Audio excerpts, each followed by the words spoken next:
but it's very important that we be there. Stay with us. We'll be right back.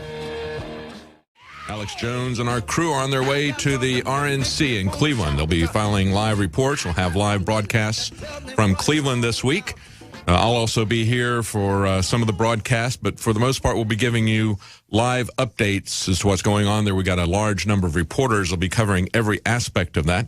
I want to get to what's happened in Turkey, as well as a couple of follow-up articles on the terrorism in Nice, France. Before I do, real quickly, I want to let you know that we have a sale on DNA Force. We now have it at 25% off, InfoWarsLife.com. This is one of our premier products. There's a reason why just one of these ingredients in DNA Force costs about $30,000 per batch. So this is a premium product, and when you get this at a 25% discount, it is a great discount, great time to try this product if you're not currently using it, or to stock up on it if you have been someone who's been using this. Now, it's loaded with patented Bio-PQQ. That's a compound that's been backed by 175 clinical studies. You can look at those studies yourself. You can look at the reviews online, see what people are talking about with this. It's got more potent antioxidant activity than vitamin C. And, of course, it's not just that ingredient. It also has CoQ10, digestive enzymes, resveratrol, and many other things. And, of course, resveratrol is one of those things that has been also linked and studied in many different aspects in terms of helping you, life extension and that sort of thing. So take a look at, do your own research. We can't connect the dots for you, but we can direct you to the studies that you can find for yourself on the internet, or you can take a look at what people are saying.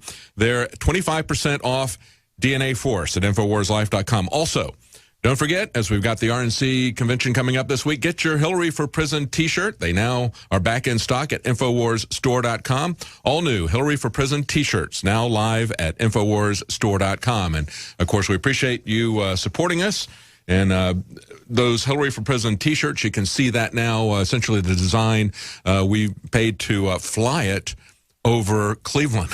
So you can actually get one to fly on your own chest, just as you see that now flying over Cleveland, Hillary for Prison, and it's being pulled around right now with the plane. You can see the report, Rob Dew flying in the plane, doing a broadcast of that. That's up on our YouTube channel, and it's also on our on Infowars.com.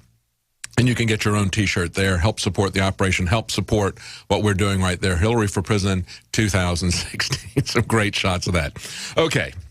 Before we leave the RNC, I just want to give you a quick update on some of the things that are happening there. There was an interesting article from The Hill talking about winners and losers. And, of course, it was at the very end of last week, Thursday and Friday. They were talking about what was happening as the delegates were going to be coming, and the convention is going to start tomorrow. But there's a lot that's already been happening there, of course, with the platform and the rules committee meetings.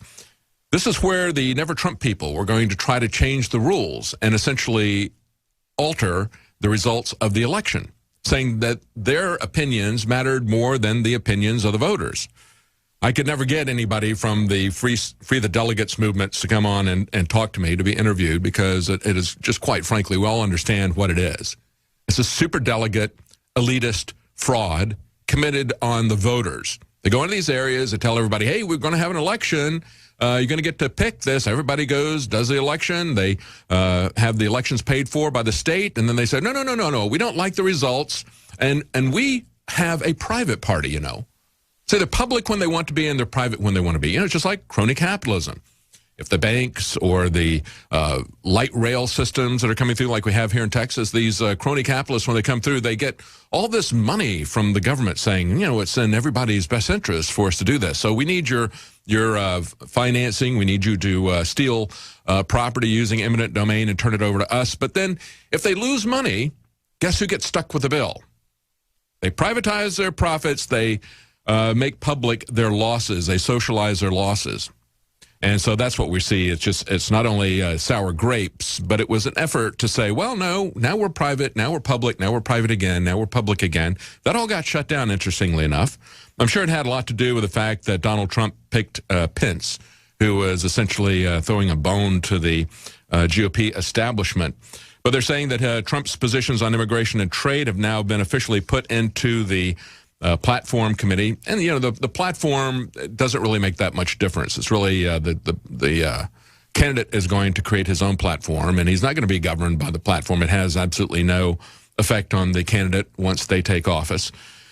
But it was interesting when they talked about how they beat back the Never Trump people. They said that former Virginia Attorney General Ken Cuccinelli, who was on the Rules Committee, and also a Ted Cruz ally, was going to introduce a lot of proposals that were going to strip the RNC of its power over the nominating process. Now, as they were starting to do this, the woman who was chairing this declared an emergency recess and said the printer needed to be fixed. That was just a ruse, as they point out in the Hill. So the break was so that Priebus and other top RNC officials could convene a private meeting to talk to Cuccinelli and tell him not to do this, not to embarrass them, not to bring this up. And, of course, then they didn't.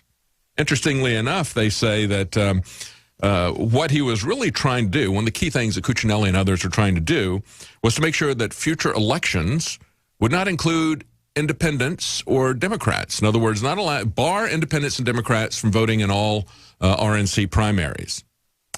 Well, you know what? I think you probably want somebody who can get independents. That's the way you win elections. You don't win elections. You can win a nomination easily enough, like Ted Cruz, if only the diehard Republicans are allowed to vote.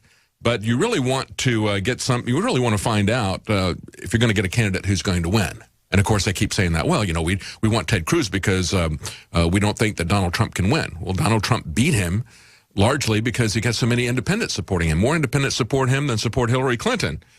They want to make sure that doesn't happen again. And then they tried to say, well, we want to take control of the votes with the Never Trump movement.